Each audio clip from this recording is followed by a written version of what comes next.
आदाब, नमस्कार, सत श्री अकाल मेरे भारतवासियों, मेरे दोस्तों, मेरे सरपरस्त बुजुर्गों।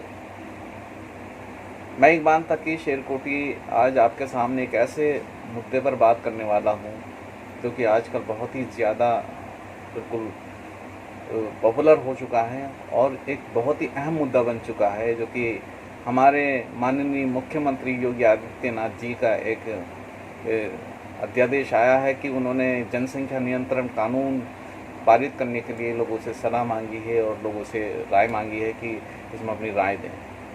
और मैं ये देख रहा हूँ कि सबसे ज़्यादा राय जो दे रहे हैं वो सिर्फ मुसलमान दे रहे हैं, और सबसे ज़्यादा जो इसके असरात बता रहे हैं वो भी मुसलमान बता रहे हैं। मेरी एक बात समझ में नहीं आती कि मुसलमानों को क्या तकलीफ़ होती है किसी भी अध्यादेश से या किसी भी कानून से। मेरी ये बात समझ में नहीं आती। देवबंद से फतवा जारी हो जाता है कि ये इंसानी हुकूक के खिलाफ वर्जी है। वहीं हमारे जो सांसद साहब वो कहते हैं कि रिस्क अल्लाह देता है, और जब किसी बच्चे को पैदा करता है अल्लाह ताला तो उसका रिस्क ऊपर से उतारता है। तो जब हम इतनी बड़ी बड़ी चीज़ों को जानते हैं, इतनी बड़ी बड़ी बातों को हम समझते हैं, तो फिर हम ये बातें क्यों करते हैं? यह सारी चीज़ों का ठेका सिर्फ हमने ले रखा है, सिर्फ हम ही करेंगे सब कुछ, कोई और कुछ नहीं करेगा। वो 83% लोगों को भी तो बोलने दो, उन 83% लोगों को बोलने दो, उत्तर प्रदेश के 83% लोगों को जो अपनी संतानों की जगह पे 2 से ज़्यादा बच्चे लिखते हैं। या तुमने ही ठेका ले रखा है सारा? अरे भाई, उनको भी बोलने दो, उनको भी मौका दो। उनका भी देश है, उनका भी प्रदेश है। अपने आप तुम मुखिया बन जाते हो, अपने आप ही तुम लोग फैसले करने शुरू कर देते हो। तो मुसलमानों, आप अपने फैसले करने बंद कर दो और उन 83% को अपना फैसला सुनाने दो। उनकी भी बात सुन लो, वो क्या कहते हैं, उनके लिए ये फ़ायदे की चीज़ है या नहीं है। आप तो जब से हिंदुस्तान आज़ाद हुआ तब से फ़ायदा उठा रहे हो। मैं मुसलमानों आपसे कह रहा हूँ कि आप जब से फ़ायदा उठा रहे हो जब से हिंदुस्तान आज़ाद हुआ। आप कितने तो नौकरी में हो, और आप कितने बड़े बड़े इंडस्ट्रियलिस्ट हो, और आप कितनी सब्सिडी लेते हो देश से। यहाँ तक कि एक हज की सब्सिडी आप लेते थे वो भी वापस कर दी है, वापस ले ली। और सब्सिडी के नाम पर आपको मिलता क्या है, और आपको क्यों? मैं उन 83% की बात कर रहा हूँ कि उनको क्या मिलता है सब्सिडी के नाम पर। उनको क्या मिल रहा है? बिजली बिल में कितनी सब्सिडी मिल रही है, गैस में कितनी सब्सिडी मिल रही है, पेट्रोल में कितनी सब्सिडी मिल रही है, शिक्षा में कितनी सब्सिडी मिल रही है, स्वास्थ्य में कितनी सब्सिडी मिल रही है, बिजली पानी में कितनी सब्सिडी मिल रही है। कि भाई ये सब चीज़ें देखने वाली बात है। इनको देखो ज़रा और इनको समझो, और आप मुखिया मत बनो। 83% लोग बिल्कुल चुप हैं, खामोश हैं। उनको कोई फ़र्क नहीं पड़ रहा है कि जनसंख्या नियंत्रण कानून आए या नहीं आए। आप ही को फ़र्क पड़ता है? अरे आप तो 2000 रुपये कमा लेते हो प्रतिदिन 2000 रुपये कमा लेते हो। आम का ठेला लगाते हो तो आम के ठेले में ही 2000 रुपये कमा लेते हो प्रतिदिन। और कोई काम करते हो तो उसमें कमा लेते हो। आपको नौकरी की ज़रूरत नहीं, आपको कारोबार की ज़रूरत नहीं। कारोबार आपका अल्लाह ताला करवा ही देता है कैसे न कैसे करके। तो फिर आप क्यों परेशान हो रहे हो भाई? और इसका असर कितने दिन में आएगा? जनसंख्या नियंत्रण कानून अगर आज बनता है तो इसका असर देखने को आपको मिलेगा तब जब आपका बच्चा जवान हो जाएगा। तो जवान होने के लिए अभी 20-25 साल लगेंगे उसको। तो उससे पहले आप जितनी सब्सिडी ले रहे हो, ये तो आपको पता ही है कि कितनी सब्सिडी आपको मिल रही है। तो वो सब्सिडी इतनी थोड़ी है कि आपका जीवन दुभर हो जाएगा, आपका जीवन खराब हो जाएगा। तो आप मत बोलो, आप बोलो ही मत। आप सिर्फ 83% को भी बोलने दो, उनका भी हक है। अरे भाई, एक बात मेरी समझ में नहीं आती। कभी भी कोई भी अध्यादेश आता है, कोई भी कानून आता है, जैसे सपोज कीजिएगा पुराने टाइम में कानून आया 370 धारा हटी। 370 धारा हटी तो आपके पेट में क्यों दर्द हुआ है?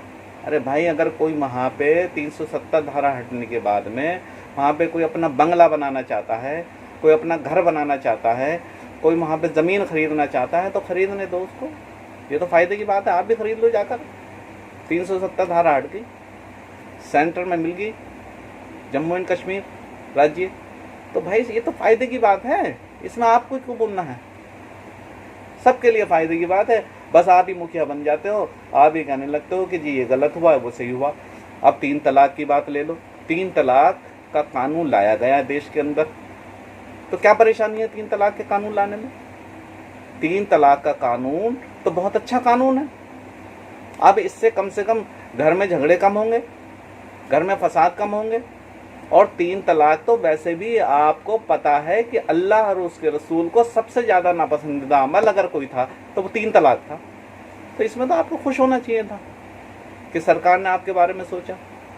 सरकार उनके बारे में तो नहीं सोच रही कि दहेज प्रथा की वजह से, दहेज के वजह से 2-2 करोड़ रुपए दहेज देना पड़ता है लड़की की शादी के लिए, और बहुत पैसा देना पड़ता है, तमाम दुनिया भर की चीज़ें होती हैं कि अगर वो नहीं दे पाते हैं उसके माँ बाप, और नहीं वो कर पाते हैं अपनी हैसियत के हिसाब से या उसकी हैसियत के हिसाब से जैसी कि डिमांड उनसे की जाती है, तो उसके बाद उनके साथ क्या होता है तो आपको पता ही है। तो उनके बारे में सोचना चाहिए था उनको, लेकिन उन्होंने आपके बारे में सोचा, 3 तलाक के बारे में सोचा, आपके लिए सोचा, आपकी माँ बहनों के लिए सोचा, हमारी माँ बहनों के लिए सोचा, उनके लिए नहीं सोचा। उनको बोलने दीजिए, जब वो बोलेंगे तब उसके बाद आप बोलिए, क्योंकि उनकी परसेंटेज आपसे ज़्यादा है, वो आपसे जनसंख्या में ज़्यादा है। और 83% ऐसे ही लोग हैं जो अपनी संतानों में 2 से ज़्यादा बच्चे लिखते हैं। आपका तो कहीं शुमार भी नहीं, गिनती भी नहीं है, ना तो आपकी गिनती सरकारी नौकरियों में है, ना आपकी गिनती शिक्षा में है, ना आपकी गिनती किसी और मामले में है। तो आप क्यों एकदम आग बबूला हो जाते हो किसी भी चीज़ को लेकर? आप मत होइएगा, आप सिर्फ देखिएगा क्या हो रहा है। कभी कभी ऐसा होता है कि एक राजा था हमारे देश का, तुगलक। अब तुगलक राजा ने कुछ फैसले ऐसे किए कि जिससे देश की अर्थव्यवस्था खराब हो गई। अब तुगलक राजा था, उसकी मिसाल एक बनी है कि तुगलक था। अब कभी भी अगर कोई ऐसा फरमान आता है या कोई ऐसी बात करी जाती है, कोई ऐसा अध्यादेश आता है, तो उसको हम कहते नहीं कि ये तुगलक की फरमान है। तो भाई इतना ही बोल दो कि ये तुगलक की फरमान है। फैसला लेकिन 83% को करने दो, आप फैसला मत करो। आप किसी गिनती में नहीं आते हैं, आप सरकारी नौकरियों में आपकी कोई परसेंटेज नहीं है। आपके बच्चे ज़्यादा पढ़े लिखे, उनकी तादाद परसेंटेज ज़्यादा नहीं है। बस हाँ, एक काम ज़रूर कर लो। मैं ये कहता हूँ आपसे कि एक काम आप ये कर लीजिएगा कि अपने बच्चों को पढ़ा लीजिएगा बस, और वो चाहे 2 हो या 10 हो, लेकिन उनको पढ़ा लो, उनको बिना सब्सिडी के पढ़ा लो, बिना किसी उसके पढ़ा लो। मेहनत करो, मुशक्क़त करो, पैसा कमाओ। और जहाँ तक सवाल है इस बात का कि जिस बात पे मुज़ाहिका खेज़ बातें की जाती हैं आप पर कि पंचर लगाएंगे, तो पंचर ही लगा के पढ़ा लो बच्चों को अपने। अगर आप पढ़ा लेंगे उन्हें, तो हो सकता है कि उन्हें सरकारी नौकरी की भी ज़रूरत न पड़े, हो सकता है ऐसा। तो हाँ, पढ़ाई में आप अपनी परसेंटेज बढ़ाओ।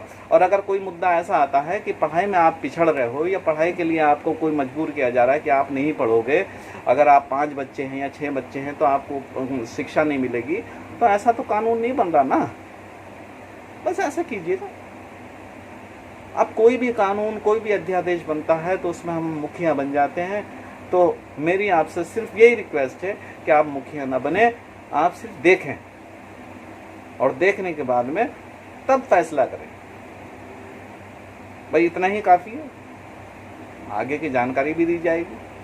अगर आप इस पे अमल करेंगे तो हो सकता है कि आगे आपको बात करने की नौबत ही ना आई है हमारी, और अगर नहीं किया तो तब देखते हैं फिर आगे क्या होता है। लेकिन अभी फ़िलहाल इतना ही कि उन 83% को भी बोलने दीजिएगा। आप सिर्फ अपने फैसले मत थोपिएगा उनके ऊपर, आपकी कहीं कोई गिनती नहीं है, वो आपसे ज़्यादा है, उनकी गिनती ज़्यादा है, वो सरकारी नौकरियों में ज़्यादा हैं, वो स्वास्थ्य में ज़्यादा हैं, उनको सब्सिडी की ज़्यादा ज़रूरत है, आपको इतनी ज़रूरत नहीं है सब्सिडी की। तो बस आप इसका ध्यान रखिएगा। अल्लाह हाफिज़, आदाब, सत श्री अकाल, नमस्कार।